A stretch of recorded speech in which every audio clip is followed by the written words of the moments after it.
Those who face eternity easily forget what a lifetime means, what an ending means. You know it doesn't have to be this way. No, Kunavine, it does. They need me.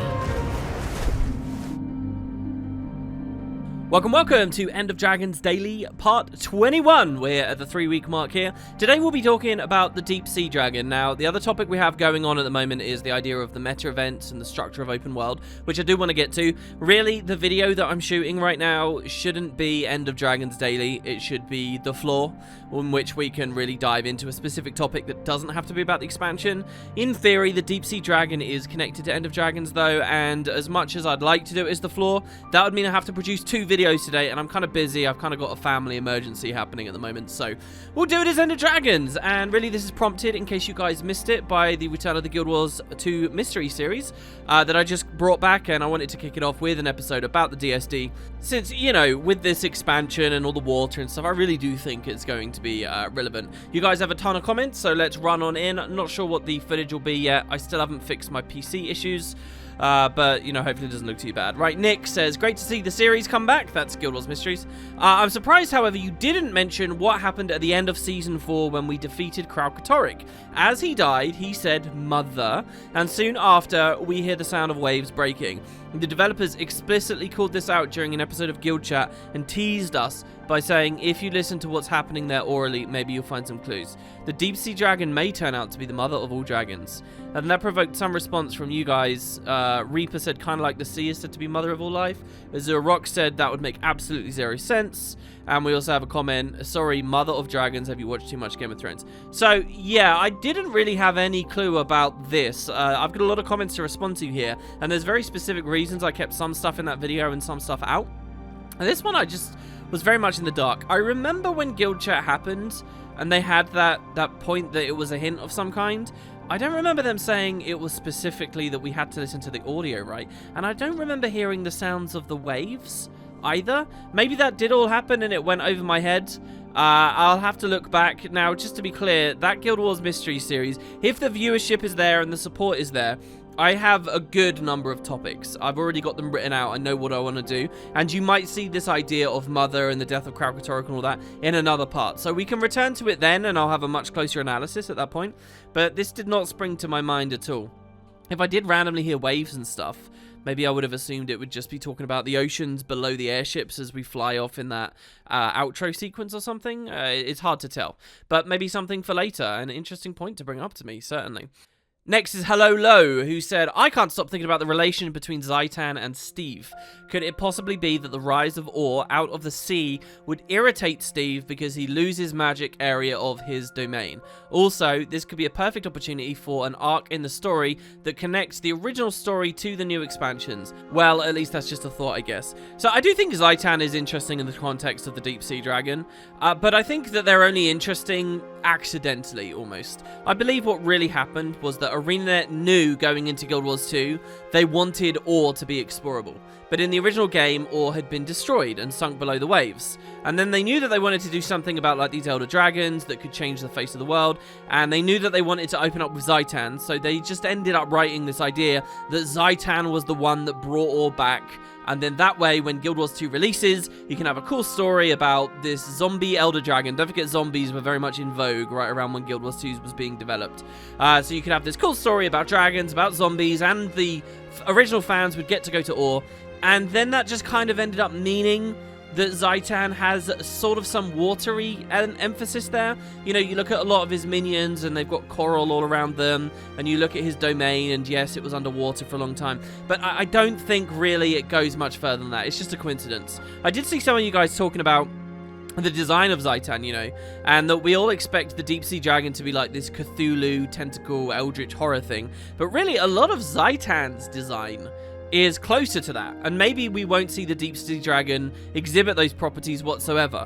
And I think it's just because, you know, it's a big complicated universe in which sometimes stuff interacts and crosses over in weird ways. The other interesting thing about the Deep Sea Dragon and Zhaitan is the whole blue orb thing, which I did not mention in the video, the Guild Wars 2 mystery video.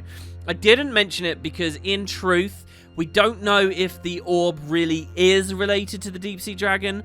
I think it's probable, but I was concerned about dragging the video down with that whole other topic. I feel like the blue orb is its own topic, and the idea of there being orbs associated with multiple dragons and stuff is kind of its own topic, and it even goes into the Lagos a bit. And really, that's kind of a separate thing. So, yeah, maybe we can talk more about why the orb repels the undead and whether the orb was associated with the deep sea dragon, but that will be later. Don't forget as well, you often think of Zhaitan as having been underwater, and especially if you look at that video I made, I borrowed footage from the original trailer, which opens with a camera panning underwater. I did that because that kind of evokes the sense of the deep sea dragon, but we're really not panning down to the deep sea dragon. We're panning down to Zhaitan.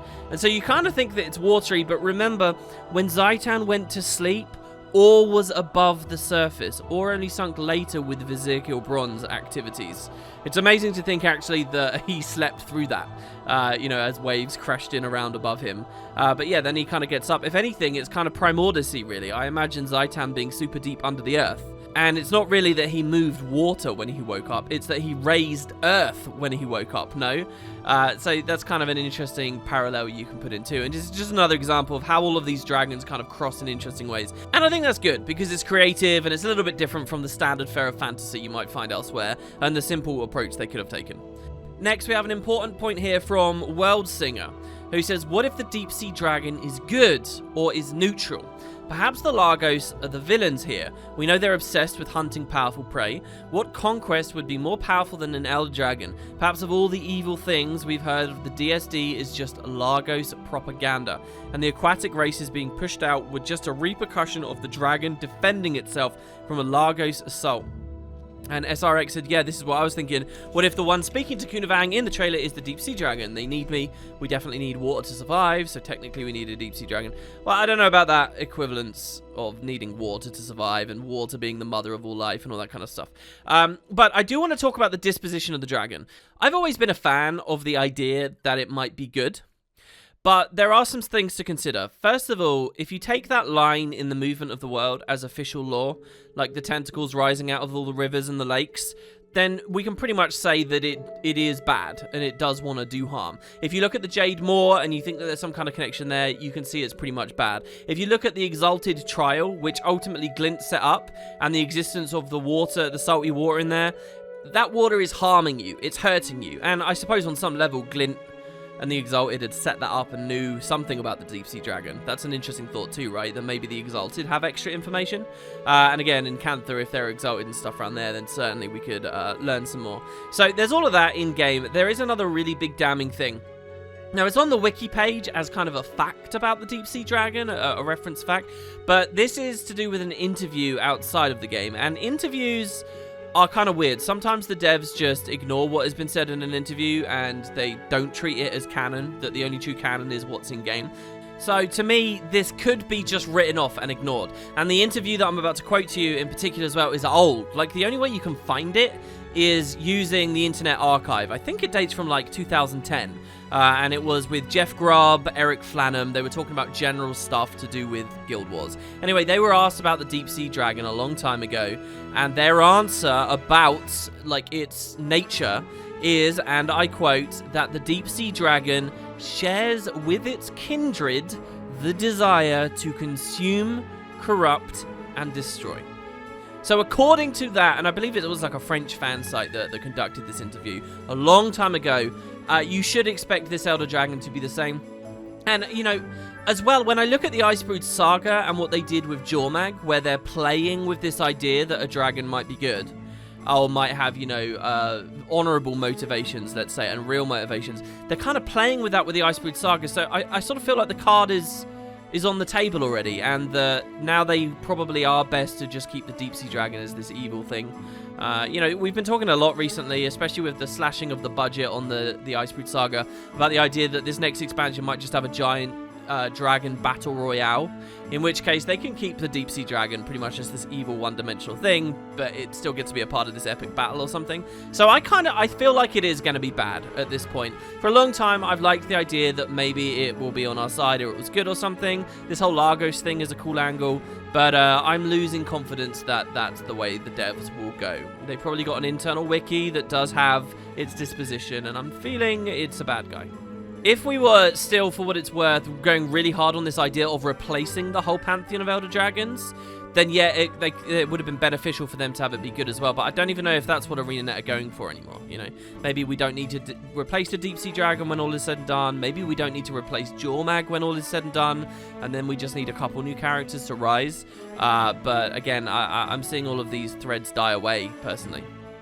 Zanctus San says, you mentioned that it was mentioned in Living World Season 2, the dragon starts with an S, and that they might change it if they feel like it. I doubt it, though, because Timey mentioned in Living World Season 3 again that the dragon starts with an S while being in the Dragon Lab of Ratanovus, so I'm pretty sure that they stick with it. Yeah, this is true. I deliberately didn't talk about this because, to be honest with you guys, I don't like this Timey line.